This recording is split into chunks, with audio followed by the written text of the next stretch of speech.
नमस्कार। बड़ी खबर में आप सभी का स्वागत है। मैं हूं डॉक्टर प्रभात।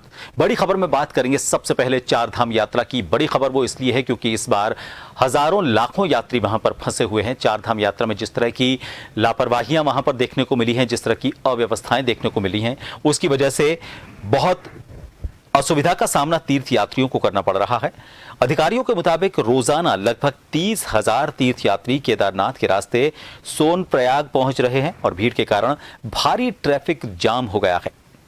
तीर्थयात्री अपने गंतव्य तक पहुंचने में देरी की शिकायत कर रहे हैं। हालांकि पुलिस और प्रशासन जाम रोकने के लिए जगह जगह वाहनों को रोककर भीड़ को नियंत्रित करने की कोशिश होते लगातार जारी रखे हुए, लेकिन तीर्थयात्रियों के मुताबिक उन्हें कोई खास राहत या कहें कि ज्यादा राहत नहीं मिल पा रही है। उनकी परेशानियां कम नहीं हो पा रही हैं। अनुमान से ज्यादा अचानक लोगों के पहुंचने की वजह से ये व्यवस्थाएं बिगड़ गई और इस वजह से लोगों को काफी तकलीफ का सामना करना पड़ रहा है। कई दिनों से लोग यहां फंसे हुए हैं। जब लोग यहां यात्रा के लिए निकले थे तो उन्हें लगा था कि शायद वो 1-2 दिन में अपनी यात्रा पूरी करके घर लौट आएंगे। उसी मुताबिक उन्होंने अपने साथ सामान रखा, चाहे खाने पीने के सामान की बात करें या कपड़ों की बात करें।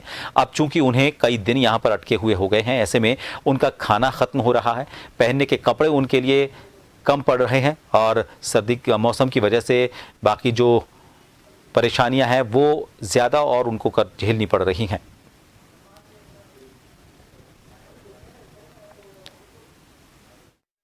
व्यवस्था कहाँ है? पुलिस वाला कोई है ही नहीं।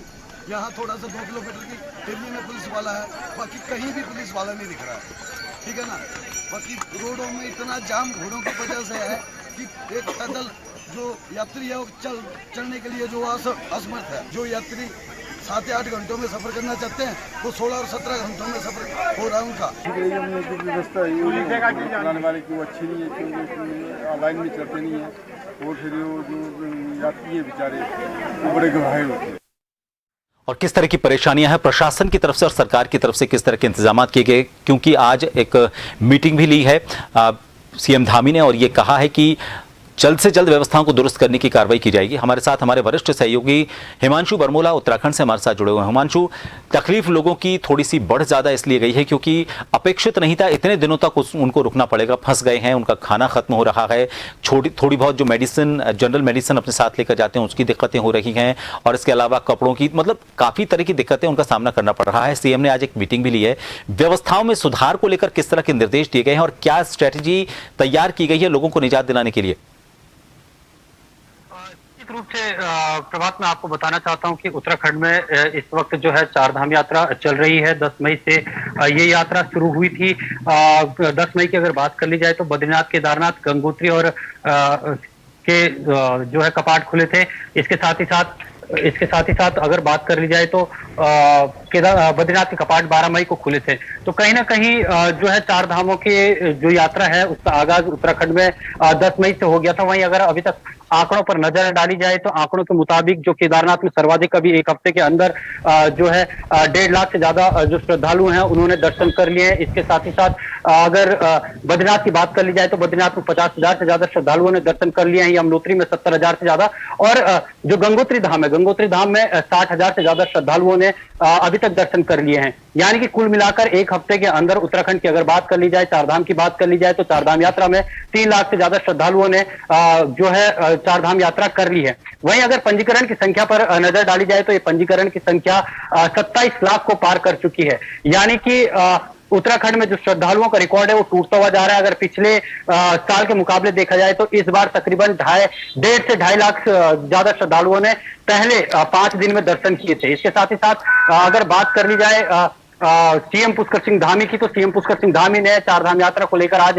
समीक्षा बैठक की और समीक्षा बैठक के दौरान उन्होंने यात्रा को सरल सुगम बनाने के निर्देश दिए। इसके साथ ही साथ वो आज सख्त निर्देश भी देते हुए नजर आए। चाहे वो बात कर ली जाए गंगोत्री धाम की और यमुनोत्री धाम की, तो उन्होंने पुलिस के अधिकारियों यानी कि एडीजी लेवल के रैंक के अधिकारी हैं उनको वहां पर प्रवास करने के निर्देश दिए हैं और उनको वहां पर देखरेख करने के निर्देश दिए हैं और वो यात्रा व्यवस्थाओं को वहां पर संभालेंगे। वहीं अगर मुख्य सचिव की बात कर ली जाए तो मुख्य सचिव की तरफ से आज 2 अहम आदेश जारी हुए हैं। पहला आदेश ये कि जो 31 जो वीआईपी दर्शन थी उस पर 25 मई तक रोक लगा दी गई थी। पहले 15 दिन यानी कि 10 मई से 25 मई तक रोक लगा दी गई थी, लेकिन अब उसको एक हफ्ता और बढ़ा दिया गया है, यानी कि 31 मई तक अब उस पर रोक रहेगी। इसके साथ ही साथ दूसरा आदेश यह भी जारी कर दिया गया है मुख्य सचिव की ओर से कि केदारनाथ धाम की बात कर ली जाए, बद्रीनाथ धाम की बात कर ली जाए, गंगोत्री यमुनोत्री सहित या हेमकुंड साहिब की बात कर ली जाए, तो जो भी उत्तराखंड में चारों धाम है वहां पर 50 मीटर के दायरे में वीडियोग्राफी करना और रील बनाना अब पूर्ण रूप से प्रतिबंध रहेगा। हालांकि जब यात्रा शुरू हुई थी तो पहले ही दिन केदारनाथ धाम में एक तरीके से कहा जाए आस्था कम दिखी और जो मोबाइल फोन है वो ज्यादा दिखे थे। तो कहीं ना कहीं इसको लेकर पूरे उत्तराखंड में एक वीडियो वायरल हो रही थी कि ये आस्था के प्रतीक पर वीडियोग्राफी ज्यादा हो रही है, आस्था करने लोग कम आ रहे हैं। तो ऐसे में जो है मुख्य सचिव ने निर्देश दिया और अब 50 मीटर के दायरे में पूर्ण रूप से अब वीडियोग्राफी और रील बनाना प्रतिबंध रहेगा।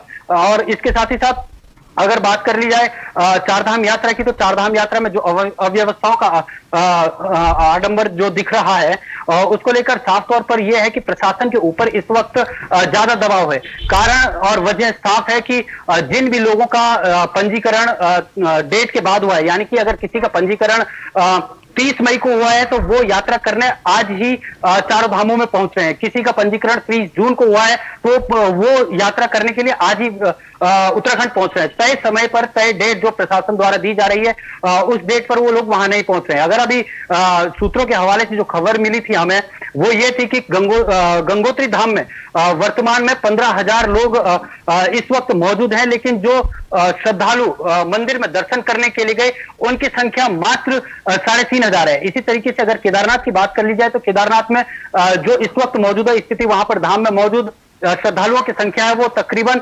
30,000 है, लेकिन जो दर्शन करने गए हैं वो तकरीबन 10 से 15,000 है। तो कहीं ना कहीं प्रशासन के ऊपर इस चीज को भी लेकर दबाव पड़ रहा है कि तय समय से पहले लोग यात्रा करने के लिए उत्तराखंड आ रहे हैं। ऐसे में अब सीएम धाम ने सख्त निर्देश दिए हैं कि जो पंजीकरण है, जो श्रद्धालु उत्तराखंड आ रहे हैं उनका पंजीकरण चेक किया जाए। हालांकि अभी जून तक के पंजीकरण फुल हो चुके हैं। अब सितंबर के लिए पंजीकरण जुलाई अगस्त सितंबर का जो पंजीकरण है उसका स्लॉट खुलना अभी बाकी है। फिर एक बार दोबारा श्रद्धालु जो है पंजीकरण कर सकेंगे। वहीं अगर ऑफलाइन पंजीकरण की बात कर ली जाए तो ऑफलाइन पंजीकरण के लिए 2 केंद्र उत्तराखंड में बनाए गए थे, वो ऋषिकेश और हरिद्वार में बनाए गए थे। कहीं ना कहीं अब वो जो पंजीकरण है, जो श्रद्धालुओं की भीड़ है उनको देखते हुए वो 15 और 16 को पहले ऑफलाइन पंजीकरण भी बंद कर दिए गए थे। इसके बाद अब ये जो समय सीमा है इसको 3 दिन और बढ़ाकर 19 मई कर दिया है, यानी कि 19 मई तक अब ऑफलाइन पंजीकरण भी नहीं हो सकते हैं। तो तमाम तरीके की जो प्रशासन लेवल पर मीटिंगें चारधाम यात्रा को लेकर हो रही है।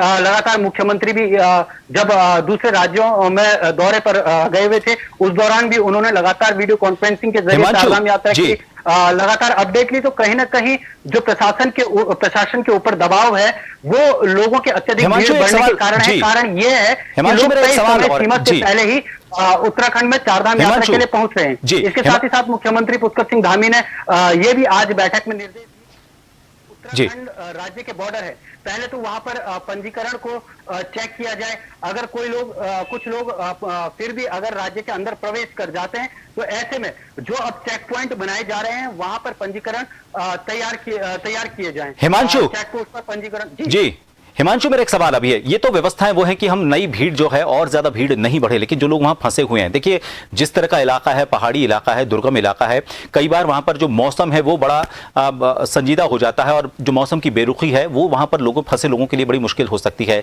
चट्टान खिसकने को लेकर वहां पर कई तरह की घटनाएं होती हैं, भूस्खलन की जो घटनाएं होती है। तो ऐसे में अगर मान लीजिए आपात स्थिति किसी तरह की हो जाती है, भगवान न करे, लेकिन अगर ऐसी स्थिति हो जाती है तो प्रशासन ने आपात स्थिति से निपटने के लिए किस तरह के इंतजाम किए, क्योंकि लोग बहुत ज्यादा हैं वहां पर, अभी भी फंसे हुए हैं।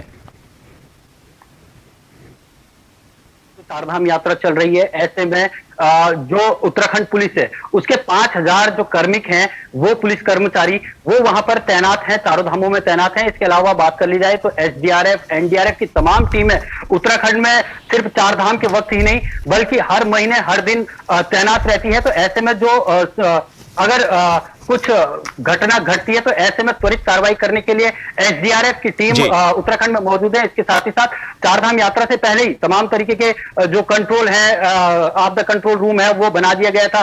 सभी जिलाधिकारियों से लगातार समन्वय किया जा रहा है। ऐसे में जब अब यात्रा के लिए साफ तौर पर सीएम धामी ने जब निर्देश दिए हैं कि एडीजी लेवल के रैंक का अधिकारी वहां पर गंगोत्री और यमुनोत्री में रहेगा, तो ऐसे में व्यवस्थाओं को संभालने में थोड़ा प्रशासन को जरूर सफलता हासिल होगी, क्योंकि जब बड़े अधिकारी खुद फील्ड पर मौजूद रहेंगे तो व्यवस्थाएं खुद ब खुद सुधर जाती है। और साथ ही साथ जिस तरीके से भीड़ उत्तराखंड में लगातार बढ़ रही है, तो प्रशासन इसलिए अपील कर रहा है। इसके साथ ही साथ मुख्यमंत्री पुष्कर सिंह धामी भी खुद अपील कर रहे हैं कि आज भी उन्होंने एक अपील की है कि उत्तराखंड आने से पहले अपना स्वास्थ्य परीक्षण करवाएं, उत्तराखंड आने से पहले अपनी मेडिकल जांच के साथ साथ मौसम का जो पूर्वानुमान है उसको देखते हुए है। और उन्होंने एक खास तौर पर अपील की है पूरे देशवासियों से कि अपने तय पंजीकरण के डेट के साथ ही उत्तराखंड आए, यानी कि तय जो डेट आपको पंजीकरण के दौरान मिली है उसमें आए। अन्यथा अनावश्यक जो दबाव है वो सरकार पर पड़ रहा है, बिल्कुल सही है, क्योंकि पूरे तो जी अपील उन्होंने प्रशासन से की है। बिल्कुल सही है। अभी काफी वक्त है और जो समय मिला है वो उस हिसाब से लोगों को दिया गया है कि व्यवस्थाएं